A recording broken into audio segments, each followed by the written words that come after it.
Christmas everyone! Today's video, gagawa tayo ng graham. Ayan, so ayan lang ating mga sangkap. So, yan nilagay ko na sa freezer. Ayan, meron tayong milk. At ang ating graham, ayan. Tsaka ang ating mangga. So, ayan, umpisahan na natin guys mag-prepare ng ating gagawin graham cake. Una, yan, hiwain muna natin ang ating mangga. Wow, hinab na siya guys.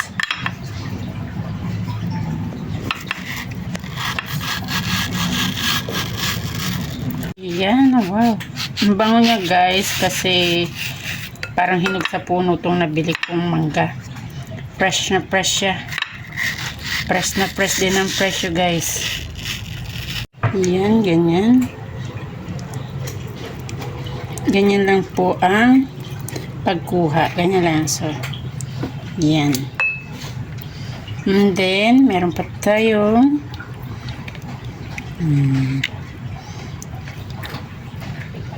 ganyan lang siya kadali.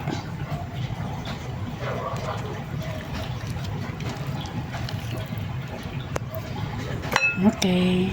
Atin siya ng pag ganyan, maninipis lang. Ganyan lang siya kanipis. Hindi ko na ginamitan ng ating shopping board guys. Napakalambot naman.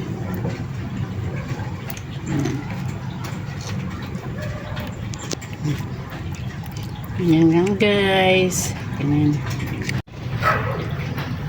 Naku guys, ang sarap nito kasi yung mangga natin ay overripe na at saka matamis.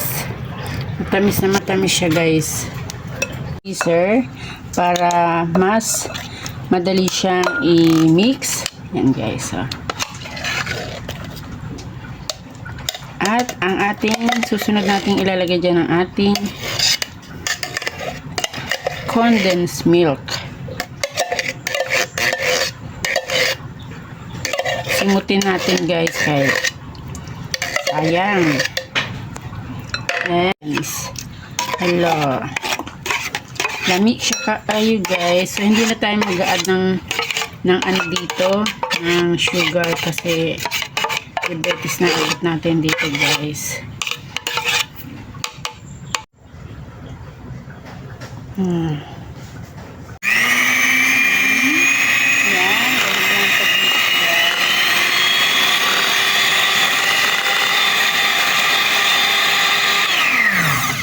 Okay.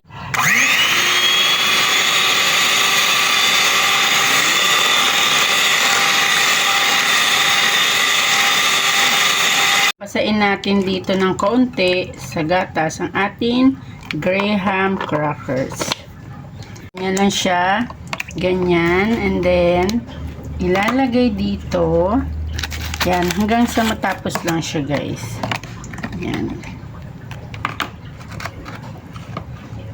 Yan. Ang ating creamy.